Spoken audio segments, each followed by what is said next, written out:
Meus irmãos, muito boa noite, graça e paz da parte do Senhor Jesus Cristo. Um prazer estar com os irmãos aqui e poder compartilhar a palavra do Senhor. E para tanto, gostaria de convidá-los a abrirem suas Bíblias comigo em 1 Pedro capítulo 4, nós vamos ler do verso 1 ao verso de número 19. Primeira Epístola de Pedro, capítulo 4, do verso 1 ao verso de número 19. Diz a palavra do Senhor: Ora, tendo Cristo sofrido na carne, armai-vos também vós do mesmo pensamento, pois aquele que sofreu na carne deixou o pecado, para que no tempo que vos resta na carne, já não vivais de acordo com as paixões dos homens, mas segundo a vontade de Deus. Porque basta o tempo decorrido para terdes executado a vontade dos gentios, tendo andado em dissoluções, concupiscências, borracheiras, orgias, bebedices e em detestáveis idolatrias. Por isso, difamando-vos, estranho que não concorrais com ele ao mesmo excesso de devassidão, os quais hão de prestar contas àquele que é competente para julgar vivos e mortos. Pois para este fim foi o evangelho pregado também a mortos, para que mesmo julgados na carne segundo os homens, vivam no Espírito segundo Deus. Ora, o fim de todas as coisas está próximo. Sede, portanto, criteriosos e sóbrios, a bem das vossas orações. Acima de tudo, porém, tende amor intenso uns para com os outros, porque o amor cobre multidão de pecados. Sede mutuamente hospitaleiros, sem murmuração, servi uns aos outros, cada um conforme o dom que recebeu, como bons dispenseiros da multiforme graça de Deus. Se alguém fala, fale de acordo com os oráculos de Deus. Se alguém serve, faça-o na força que Deus supre, para que em todas as coisas seja Deus glorificado, por meio de Jesus Cristo, a quem pertence a glória e o domínio pelos séculos. Amém. Amados, não estranheis o fogo ardente que surge no meio de vós, destinado a provar-vos, como se alguma coisa extraordinária vos estivesse acontecendo. Pelo contrário, alegrai-vos na medida em que sois coparticipantes dos sofrimentos de Cristo, para que também na revelação da sua glória vos alegreis exultando. Se pelo nome de Cristo sois injuriados, bem-aventurados sois, porque sobre vós repousa o Espírito da glória de Deus. Não sofra, porém, nenhum de vós como assassino ou ladrão, ou malfeitor, ou como quem se intromete em negócios de outrem, mas se sofrer como cristão, não se envergonhe disso, antes glorifique a Deus com esse nome, porque a ocasião de começar o juízo pela casa de Deus é chegada. Ora, se primeiro vem por nós, qual será o fim daqueles que não obedecem ao Evangelho de Deus? E se é com dificuldade que o justo é salvo, onde vai comparecer o ímpio? Sim, o pecador. Por isso também os que sofrem segundo a vontade de Deus, encomendem a sua alma ao fiel Criador na prática do bem. Curve sua cabeça, feche seus olhos, por favor.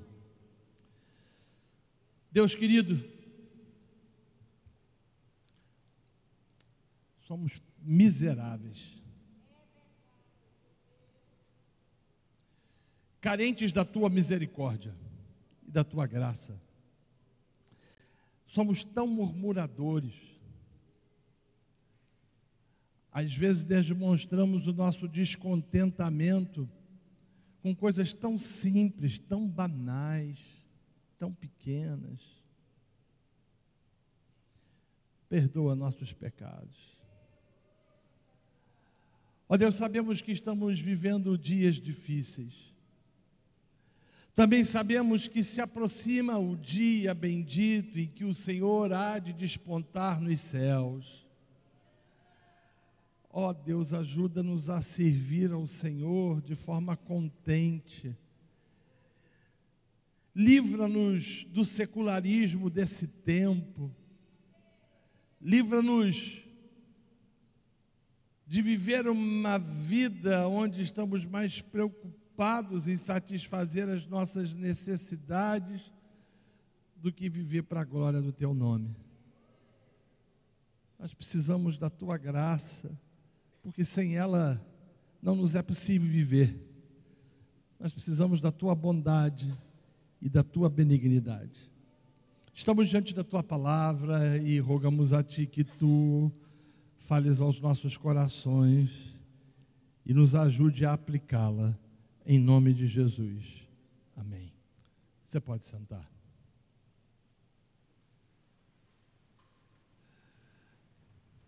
O título desse sermão é A Glória de Deus e Como Viver em Tempos Difíceis.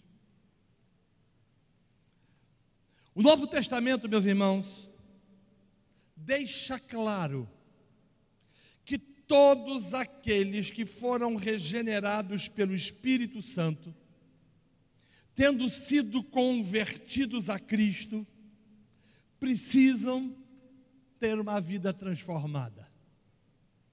É sine qua non. Se fomos regenerados e por conseguintes convertidos, somos chamados a viver uma vida transformada. Na verdade, a palavra de Cristo, a palavra do Senhor, nos mostra que quem foi salvo por Jesus, bem como unido a Cristo, abandona o pecado, passando a viver em novidade de vida. Quando o Senhor, por meio de Jesus, perdoa as nossas iniquidades, quando a justiça de Cristo foi creditada em nossa conta e o Espírito Santo passou a habitar em nossos corações, segundo as Escrituras, as coisas velhas passaram e tudo se fez novo.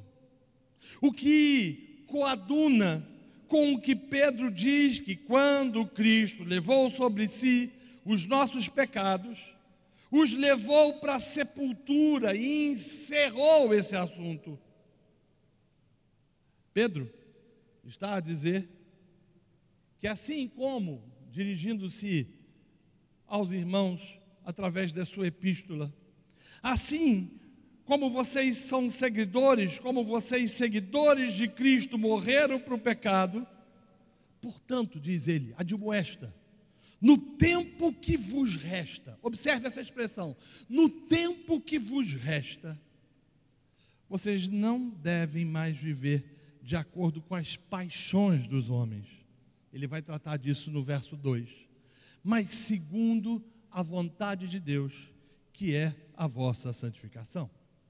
Interessante observar essa palavra paixão no original. No grego, ela significa um desejo ardente, um desejo mau. E o que Pedro está a dizer para os irmãos é o seguinte: olha, se vocês foram regenerados, convertidos, transformados por Cristo, no tempo que vos resta, no tempo em que vocês ainda estão vivos nesta terra, vocês devem viver de forma com que Cristo seja glorificado, deixando de lado as paixões dos homens, esse desejo ardente e esse desejo pelo mal. Nessa perspectiva, Pedro, se dirigindo aos irmãos, afirma que eles não deveriam mais andar como os gentios. É como se ele estivesse falando: olha, nesse tempo em que vocês estão inseridos, nesses dias difíceis, nesse mundo mau, vocês que foram regenerados, transformados pelo Espírito Santo, vocês não devem andar mais como os gentios. E ele vai falar, praticando dissoluções, concupiscências, borracheiras, orgias, bebedices, e ele conclui dizendo: detestáveis idolatrias. Na verdade, Pedro especifica 3 categorias comuns de pecado comum aos pagãos daquela época e, por que não dizer, comum também aos nossos dias. Ele vai falar sobre imoralidade, orgias e idolatrias. Ele vai tratar de dissoluções que aponta para uma luxúria desenfreada, para a liciciosidade, para a libertinagem, para a impudência, desaforo, insolência, que se percebe nitidamente nos dias de hoje.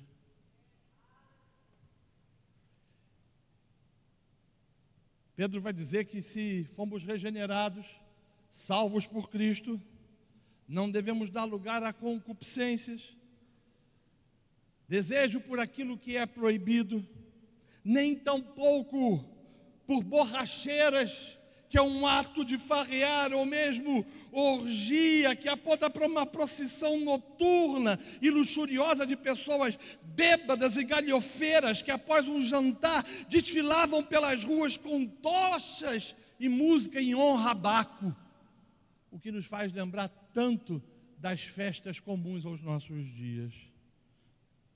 Pedro também diz que se fomos regenerados, salvos por Cristo, não nos cabe mais as bebedices. E ele conclui dizendo: adoração aos falsos deuses.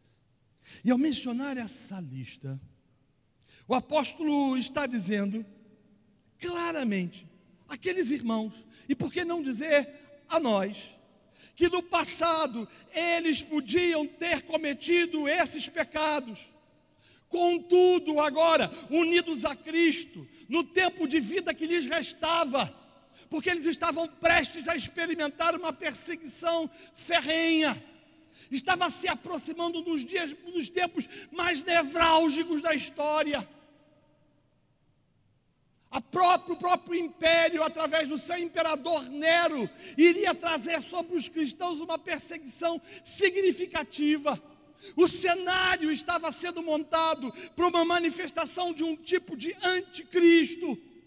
Tudo se opunha, de certa forma, à mensagem do Evangelho que dizia que Jesus era o Senhor. E Pedro está se dirigindo àqueles irmãos dizendo o seguinte: olha, vocês antes eram assim, mas agora, no tempo que vos resta, vocês não podem mais viver dessa forma. Vocês não podem mais transgredir. O que faria com que os pagãos estranhassem seus comportamentos, corroborando e contribuindo assim para a perseguição dos cristãos. Agora, observe que Pedro, logo depois disso, afirma que os pagãos que vivem em concupiscências e borracheiras, orgias e idolatrias, hão de prestar contas àquele que tem competência para julgar vivos e mortos. E ao afirmar essa premissa, Pedro está contrapondo o ensino de muitas pessoas que diziam que quando a pessoa morre, tudo acaba. Esse era o pressuposto filosófico da época, principalmente do mundo grego, onde muitos diziam: não, comei, bebei, farriai, experimentai, porque a vida é finita e tudo acaba. Uma busca desenfreada pelo hedonismo, pelo prazer, a qual as pessoas viviam somente para ter prazer. E Pedro se contrapõe a isso, como se contrapõe também aos nossos dias, dizendo absolutamente, claramente para cada um de nós, que nós devemos viver uma vida santa pelo fato inequívoco de que Deus vai julgar os homens. Mas não é politicamente correto mais falar sobre isso nos nossos dias.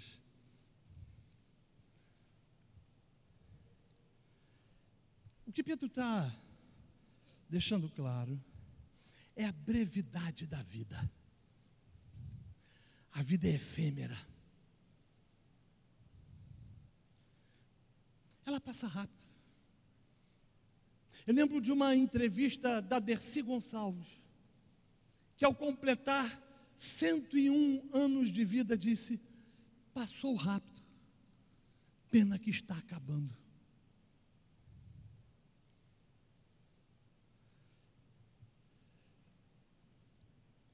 Mas ele deixa claro, e para os cristãos,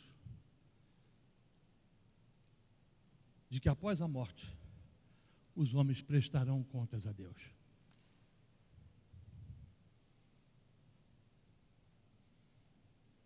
Agora observe que a partir do verso 7, Pedro se dirige aos irmãos, dizendo que sim, o fim estava próximo, e que, portanto, eles deveriam seguir algumas orientações. Se não, vejamos. Em primeiro lugar, Pedro diz que eles deveriam ser criteriosos e sóbrios na oração. Meus amados e queridos irmãos, aquela igreja que se dizia regenerada, convertida, não precisava ou não tinha somente que ter uma vida que não se miscuía e que se confundia com o comportamento dos pagãos. Ela precisava ser uma igreja de oração.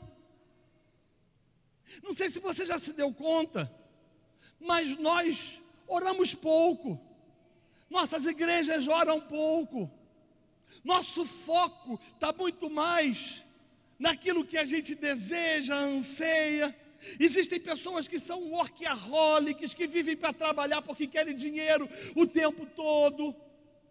Seus comportamentos são coniventes com os comportamentos das pessoas que não conhecem a Cristo. E Pedro está querendo alertar para eles o seguinte: minha gente, o tempo da perseguição está se aproximando. Nós viveremos dias difíceis. Vocês precisam ter uma vida santa, mas vocês precisam ser criteriosos na oração. E essa expressão no original traz a ideia de não ser levado por uma opinião errada. Não sei se você já se deu conta, mas quantos não são aqueles que têm sido levados por percepções e opiniões extremamente equivocadas e erradas? Já a palavra sóbrios, olha o que ela significa no original: estar livre da influência de entorpecentes. Eu não preciso explicar para você o que um entorpecente ou uma droga faz com uma pessoa. Ela escraviza. O que Pedro está dizendo é o seguinte: meus queridos, em tempos complexos, difíceis, onde o pecado foi normatizado, onde bom é chamado de mal e mal é chamado de bom, onde luz é chamado de escuridão e escuridão é chamado de luz, em tempos onde os pressupostos vividos pelos pagãos têm sido afrontadores às verdades às quais o Senhor nos revelou, nós precisamos ser sóbrios. E aí a ideia traz a percepção de vigiar a volta de Cristo. Você já se deu conta que nós não falamos mais sobre isso? Já se deu conta que os nossos cultos, eles são focados muito mais na nossa satisfação pessoal do que na santa expectativa da volta de Jesus? Isso se deve pelo fato inequívoco de que nós estamos entorpecidos pelos conceitos e pelos valores desse mundo. Nós não deveríamos ficar tristes porque não temos coisas. Nós deveríamos ficar tristes por não vermos a glória de Deus nas nossas vidas.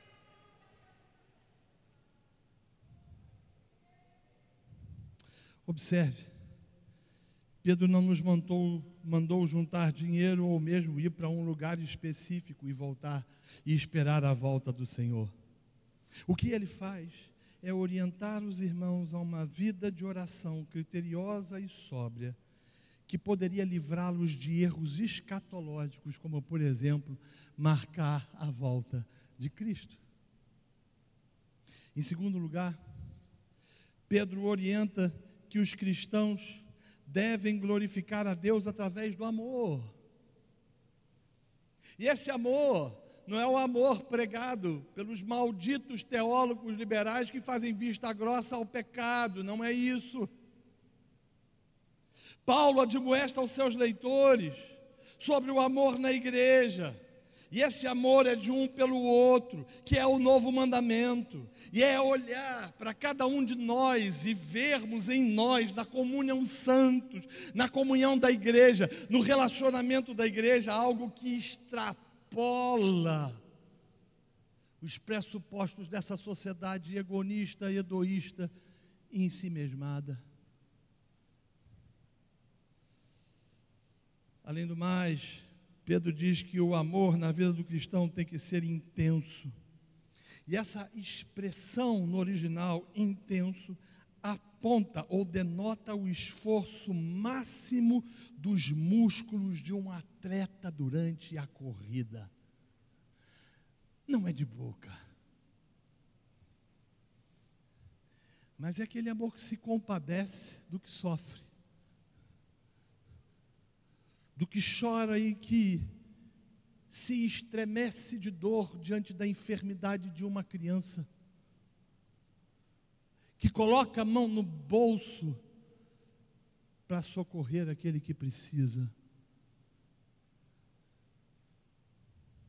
Terceiro lugar, Pedro vai tratar da questão da hospitalidade. Ele vai falar: sede mutuamente hospitaleiros sem murmuração. E é interessante a gente olhar isso, um tempo que se aproximava de perseguição, onde possivelmente inimigos iriam adentrar as portas de cidades onde os cristãos estavam. O que Pedro está dizendo é que eles deveriam ainda assim ser hospitaleiros.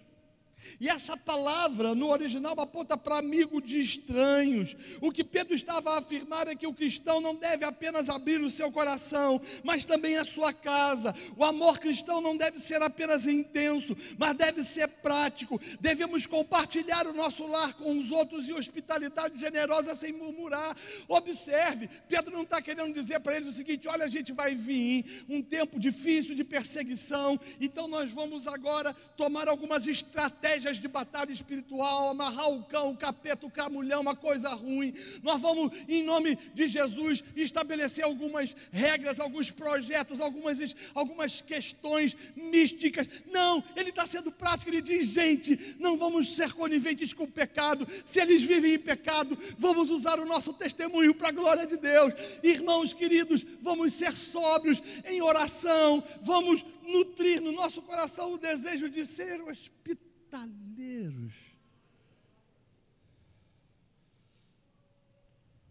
E é por isso que ele vai falar no verso 4 e 11: servi uns aos outros, cada um conforme o dom que recebeu, como bons dispenseiros da glória de Deus. Em outras palavras, o que Pedro está falando é que em tempos difíceis nós precisamos ser bons mordomos daquilo que Deus nos tem dado.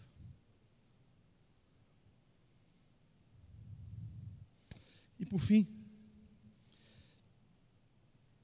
Pedro diz que o objetivo disso tudo é para que em todas as coisas Deus seja glorificado.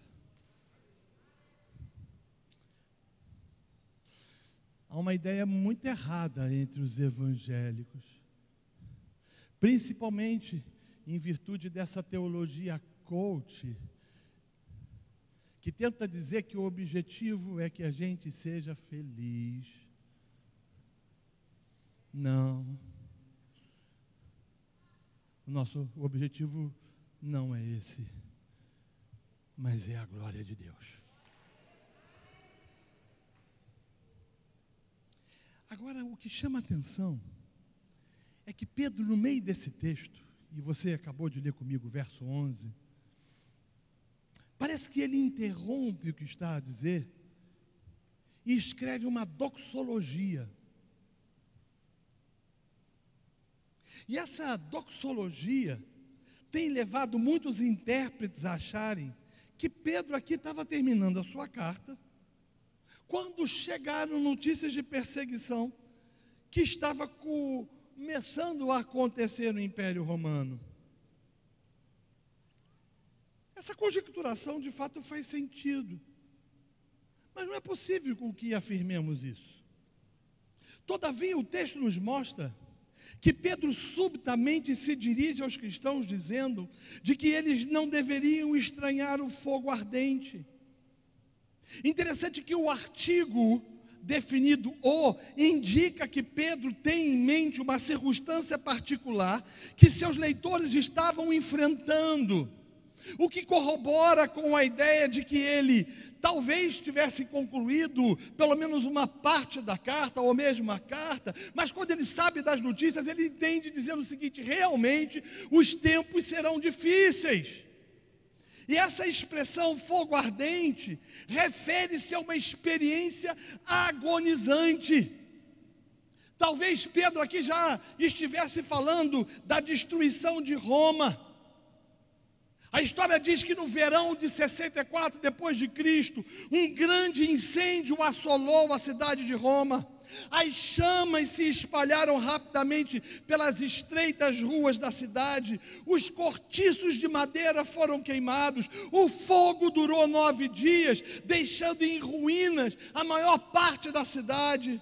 10 dos 14 bairros de Roma foram destruídos. Milhares de pessoas perderam a vida. As ruas ficaram cheias de gente desorientada.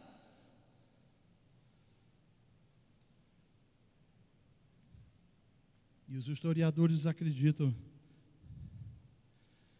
que Nero resolveu culpar os cristãos.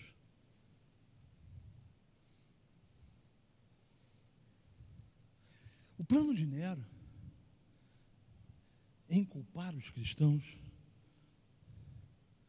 foi um plano pérfido, mas não deixa de ser um plano, entre aspas, inteligente. Os cristãos no Império Romano já eram alvos de muito ódio e difamação. Os cristãos no Império Romano, eles eram chamados de canibais, porque comiam um corpo de um certo Cristo e bebiam o seu sangue. Eles não entendiam isso. Os cristãos eram chamados de intolerantes. Qual o problema de conviverem todos os deuses juntos?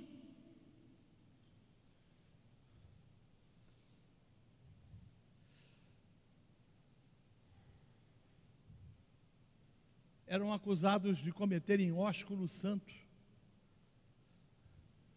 porque em suas reuniões solenes eles se beijavam de forma santa.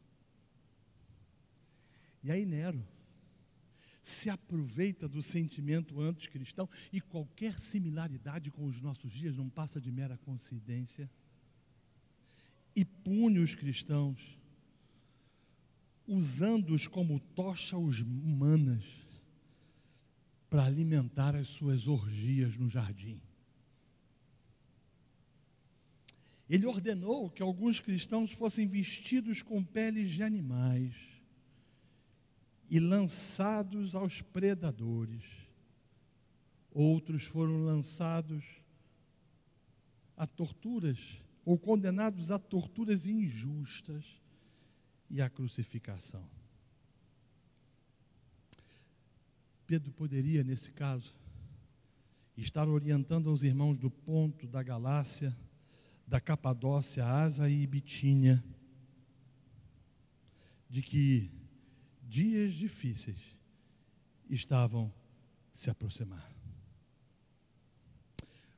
O que a gente pode afirmar é que aqueles irmãos precisavam estar preparados para a perseguição que em breve seguia. Portanto, Pedro vai dizer a eles, em primeiro, não estranhem o fogo ardente que porventura surgir no meio de vós. Irmãos, eu fico pensando, quando a perseguição chegar para valer, o que nós faremos? Nós murmuramos por coisas tão pequenas.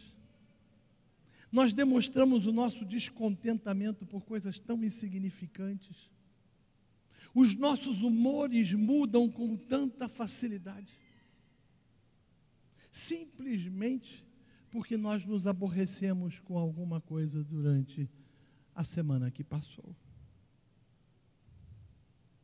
Mas Pedro está dizendo para eles: olha, sim, sejam santos, sim, sejam sóbrios, sim, sejam vigilantes, sim, sejam hospitaleiros, mas entendam que virá um fogo ardente. E aí ele fala algo que nos constrange, ou deixa claro que um conceito que nos deixa perplexo e que nos humilha, é que nós devemos nos alegrar em meio ao sofrimento.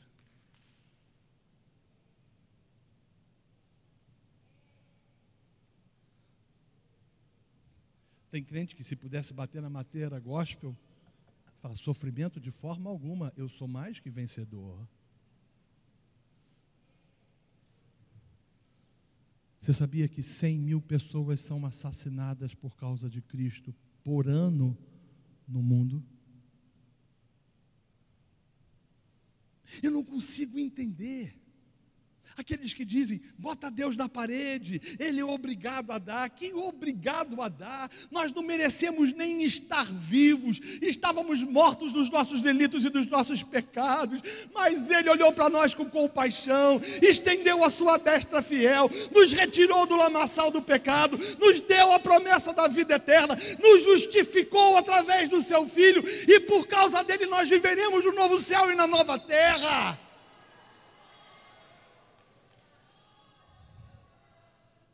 A gente deveria se alegrar por causa de Cristo, não por coisas.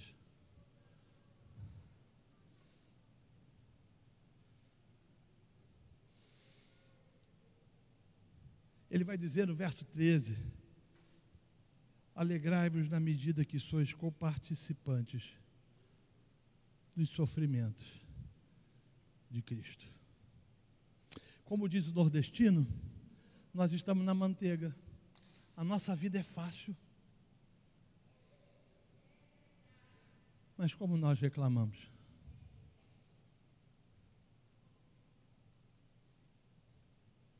Eu estava no Haiti, depois da destruição de Porto Príncipe, por aquele terremoto que você acompanhou pela televisão, 400.000 pessoas morreram. A maior parte, quando lá eu cheguei, estavam ainda insepultas, o cheiro da morte estava naquele lugar. E numa tarde, eu andando no meio de um lugar de desabrigados e desalojados, com tendas, eu me dirigia a um lugar que via uma canção com uma melodia que eu conhecia e uma letra que eu não entendia. Resolvi entrar naquela tenda, e lá tinha uma senhora, por volta dos seus 60 anos, que o terremoto matou o seu marido e os seus filhos, e ela perdeu toda a sua casa, e ela ajoelhada cantava: porque Ele vive, posso crer no amanhã, porque Ele vive, temor não há. De repente ela olhou para mim, abriu um sorriso e disse: mas eu bem sei, eu sei que a minha vida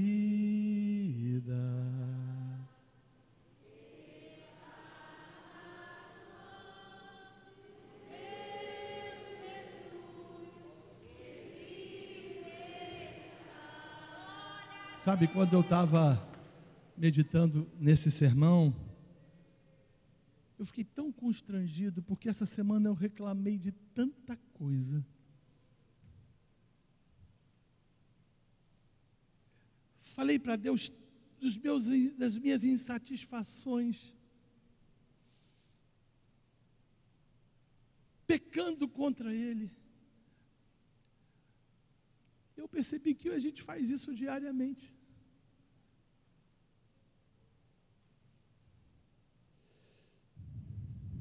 Mas observe, Pedro deixa claro que os crentes devem examinar as razões dos seus sofrimentos. Ele diz, olha, ele está dizendo, olha, vocês não vão sofrer, pare de sofrer. Ele está dizendo isso. Ele está dizendo, não sofra, porém, nenhum de vós como assassino, como ladrão, ou malfeitor, ou como alguém que se intromete na vida do outro, ou no negócio do outro. Mas se sofrer como cristão, não se envergonhe disso.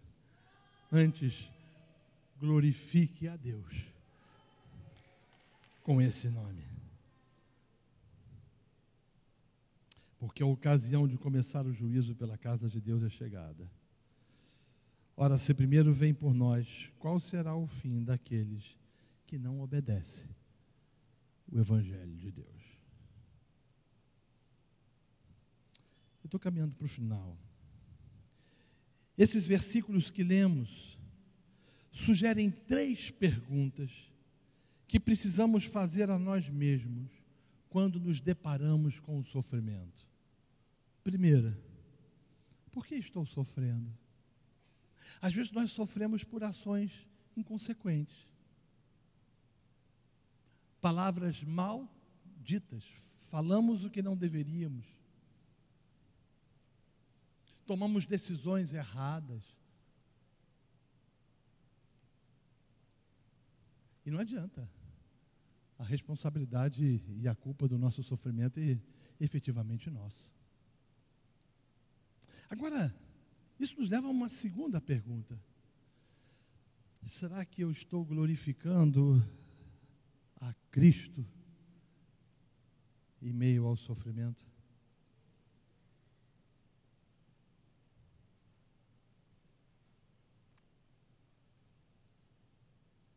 Como nós precisamos da graça de Deus.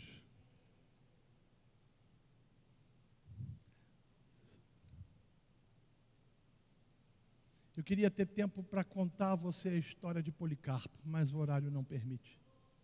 Esse santo homem de Deus, pai da igreja, que teve uma morte terrível. Resumindo, ele falou o seguinte: por 96 anos diziam para ele, Policarpo, nega Cristo e morre. E ele dizia, por 96 anos ele só me fez o bem. Por acaso eu o farei o mal agora no final da minha vida?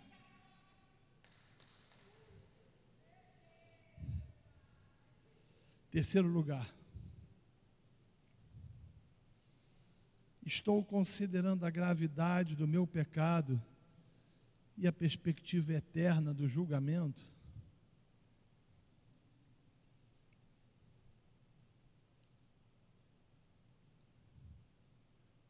Que miseráveis que nós somos.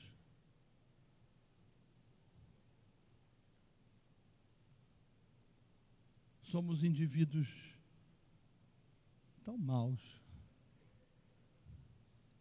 Você já teve aquele dia em que você não aguenta você mesmo, que se você pudesse, você ficava longe de você mesmo, porque você olha para você e fala assim, meu Deus, como é que eu sou mau? Mas você já entendeu também que se confessarmos os nossos pecados, Ele é fiel e justo para nos perdoar de todo o pecado, e que temos advogado junto ao Pai, Jesus Cristo.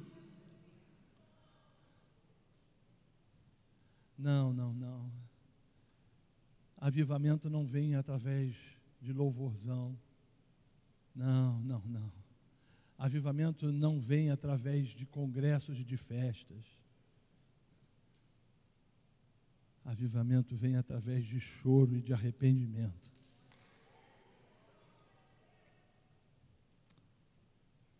Como dizia Leonard Ravenhill, nós precisamos chorar, porque não temos lágrimas. Que o Senhor nos abençoe, em nome de Jesus. Vou colocar de pé.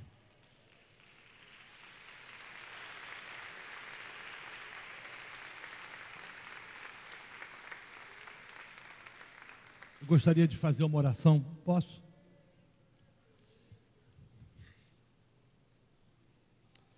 Eu penso que cada um de nós deveria fazer uma oração pela sua própria vida,